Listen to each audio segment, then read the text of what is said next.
chegamos à nossa última escola, a escola epicurista. Para os epicuristas, a vida era dor e sofrimento. Essa escola, fundada por Epicuro de Samos, justamente buscava entender que, diante dessa constatação de que a vida é dor e sofrimento, nós não devemos ficar infelizes. Não, ficaríamos se descobríssemos que não existiria outro caminho, que não tem como aplacar, que não tem como parar a dor e o sofrimento. Mas existe uma fórmula. Para esses caras, a maneira de eu parar essa dor e sofrimentos que são constantes na vida e que me faz pensar que a vida é possível é justamente pela busca dos prazeres. E quando eu falo de prazeres no epicurismo, você pode confundir um pouco quando você pensa em prazer no nosso mundo cotidiano, nosso mundo contemporâneo. Ai, que delícia! É justamente pensando nisso que eu gosto de pensar sobre esse quadro do renascimento cultural. Este quadro é importante porque ele coloca em configuração 3 estados. Presta atenção no teu quadro. Eu tenho à esquerda o céu, ao centro eu tenho a terra e à direita eu tenho o inferno. Neste quadro, o céu é um lugar chato, a terra é um lugar de felicidade, de prazeres, o jardim das delícias, que é o nome do quadro, e à direita o inferno é um lugar muito legal de se ficar. Se você observar bem os detalhes desse quadro, você vai ver justamente que as pessoas que estão na Terra estão desfrutando muitos prazeres carnais. Existe uma onda aqui de orgias sexuais, mais de uma pessoa transando em grupo, com animais ou sem animais. E ali está uma ideia de busca exagerada de prazeres. Tudo que você não tem que ter em mente quando a gente fala de epicurismo. O epicurismo não está no exagero dos prazeres. O epicurismo está na moderação deles. Até que a gente não pode confundir epicurismo com hedonismo. O hedonismo é uma escola também helenística, mas que entende que para poder viver eu preciso buscar desenfreadamente os prazeres. Na visão hedonista, muito prazer é pouco, ou seja, eu devo buscar constantemente, desenfreadamente prazer, totalmente diferente do que pregam os epicuristas, na ideia de um prazer moderado, na ideia de uma moderação em relação a esses prazeres que serão na verdade muito simples. Presta muita atenção nisso. Não confunde hedonismo com epicurismo. Se algum texto trouxer essa abordagem e conseguir conciliar esses dois pensamentos, ele está justamente tentando colocar hedonismo na acepção de busca pelo prazer somente, mas ele precisa te explicar que existe essa relação. Numa prova, se você tiver que escrever, por exemplo, jamais tenta comparar os dois, a não ser que você escreva explicando. Existe uma acepção na palavra hedonismo com a ideia somente de busca pelo prazer, e aí você pode enquadrar ela no epicurismo. Mas como escolas do pensamento helenístico, elas são diferentes, já que uma entende que a busca pelos prazeres não tem limite, pode ser desenfreada, não tem mal algum, e a outra que ela precisa ser moderada. Se a vida é dor e sofrimento, como eu te falei, o que devemos buscar é a ausência de dor, um estado que consiga aplacar essa dor com alguma coisa.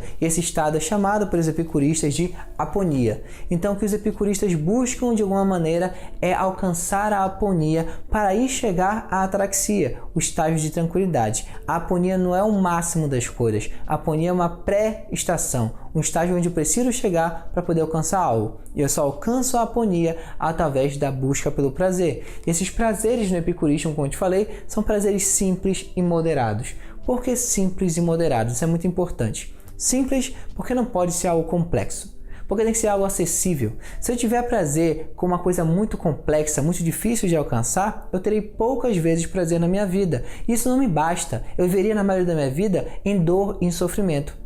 Para essa filosofia funcionar, tem que ser algo que funciona constantemente, que não me dê trabalho de fazer. O que os epicuristas dizem é: o prazer é simples de ser alcançado, logo é fácil aplacar a dor da vida, é fácil viver.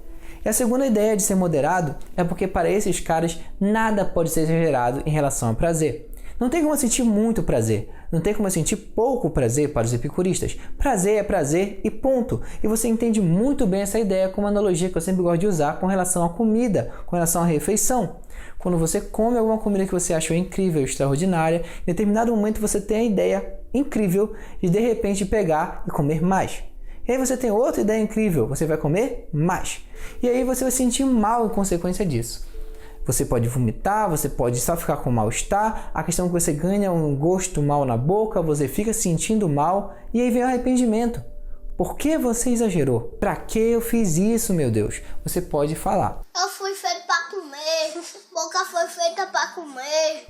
E diante de todas essas coisas, o que você tem que pensar é que justamente o prazer não está em exagerar as coisas. Para os epicuristas, prazer é prazer e ponto. É um ápice em que nós chegamos e ali nós suplantamos, nós aplacamos a dor. Se você for confuso com relação à ideia de aplacar a dor, é porque para os epicuristas, quando você está em estágio de prazer, você não sente mais nada. É impossível ter outro sentimento ali disputando espaço com prazer. É só você pensar e quando você está em sensação de orgasmo, você não tem outra coisa. E se você pensou de alguma forma, como na maioria das vezes as pessoas pensam na questão do masoquismo, o que eu preciso te dizer é que os masoquistas utilizam a dor para alcançar o prazer. A busca desses caras é pelo prazer e não pela dor pela dor. A dor pela dor para eles não tem validade alguma. A dor só tem validade porque ela te permite alcançar o prazer. E quando eles alcançam o prazer, eles estão sentindo prazer e não dor. Então, os epicuristas, a busca pelos prazeres simples e moderados levaria à ataraxia. Mas quais os tipos de prazer existem na vida? Existem 3 tipos de prazer segundo os epicuristas. Podem existir prazeres naturais e necessários, prazeres naturais e não necessários e prazeres não naturais e não necessários. Qual desses 3 tipos nós devemos buscar, segundo os epicuristas, para poder alcançar a paz de espírito? Óbvio, o primeiro, os prazeres naturais e necessários. Professor, quais são esses prazeres naturais e necessários que eu devo buscar? Eles fazem referência ao quê? Os epicuristas falam de coisas como amizade, dar boas risadas, beber um copo de água gelada, comer uma refeição que te agrada, conversar com seus amigos. Esses prazeres que parecem banais para nós, mas são simples, volto a dizer, e por isso são tão importantes na lógica epicurista. Buscar esses prazeres constantemente nos deixa bem, nos deixa feliz, nos faz alcançar a ataraxia, nos distancia da dor e sofrimento que a vida é por si só. Atividade sexual estaria incluída aí? Sim, eu também posso incluir o sexo entre os prazeres naturais, simples e necessários que estão no epicurismo. É claro que ele não é o eixo das coisas. Quando você pensa que o prazer sexual está no eixo das coisas, isso te lembra outra coisa, te lembra muito o hedonismo e não vai te lembrar exatamente o epicurismo. No epicurismo está a ideia de moderação, a ideia de simplicidade das coisas. Se quando você está mal, você corre para a farmácia para procurar um remédio, os epicuristas oferecem um para você, o que eles chamaram de tetrafarmacon, ou 4 remédios para poder se viver bem. São 4 formulações gerais, 4 máximas epicuristas, que eu estou resumindo aqui em 4 ideias, para você poder entender por que você pode ser feliz. Primeira ideia é que você não deve temer os deuses. Por quê? Porque os deuses são criaturas fenomenais, infinitas, imortais, e eles não vão se importar com certeza com você. Pensar que deuses se importam com você é, na verdade, pensar demais sobre os deuses.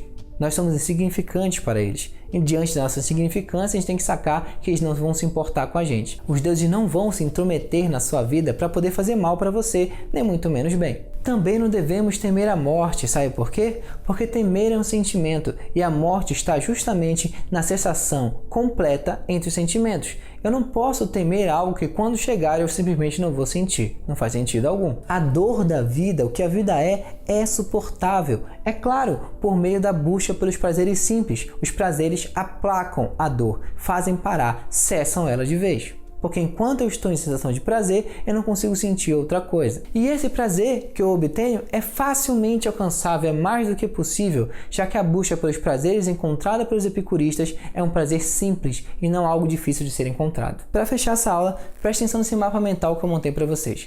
Aqui eu consegui colocar as principais características de cada escola com os principais autores de cada uma delas e seus fundadores. Percebe como todas elas estão relacionadas ao seu objetivo em comum, a busca pela ataraxia, a paz de espírito, esse estágio de não perturbabilidade da alma e, por consequência direta, a busca pela eudaimonia, essa palavra que a gente pode traduzir por felicidade do grego.